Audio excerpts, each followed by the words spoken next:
What's up guys? In this video, I will show you how to install Zoom on your MacBook. So first things first, you want to go ahead and open up any browser on your MacBook. In my case, I'll go ahead and open up the Safari browser over here, but then you can go ahead and use any browser of your choice. And on your browser, you want to go ahead and search for Zoom. Now from the Google search results over here, you just want to scroll down and click on the zoom.us over here. So just go ahead and click on this zoom.us link. And from here, what you just want to do is to scroll down.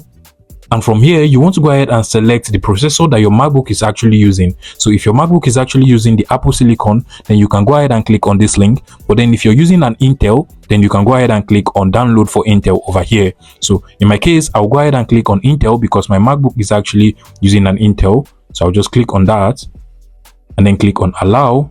And now the Zoom app is being downloaded into my MacBook.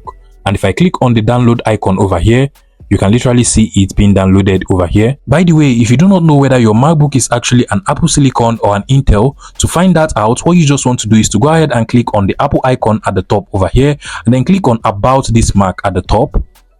And automatically, you should be able to see from the processor over here whether it's actually an Intel or an Apple Silicon. As you can see over here, mine is actually an Intel. So for that, I'm going to go ahead and click on the download for Intel over here. And finally, once it is done downloading into your MacBook, what you want to do is to just go ahead and click on it, double click on it to launch the installer. And from here, what you just want to do is to go ahead and click on continue.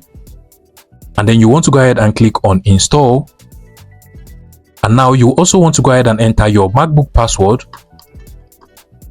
Now you also want to go ahead and click on OK. Now, once it is successfully installed, you want to go ahead and click on close, just like so. And if you come over to the list of apps on your MacBook, you can literally see the Zoom app is now available on my MacBook. So I can go ahead and launch it up directly from here. And finally, we have the Zoom app running smoothly on our MacBook over here. So basically, that is how to download and install Zoom on your MacBook. If you find this video useful, please make sure you smash the like button and subscribe to this YouTube channel for more interesting tech tips like this one.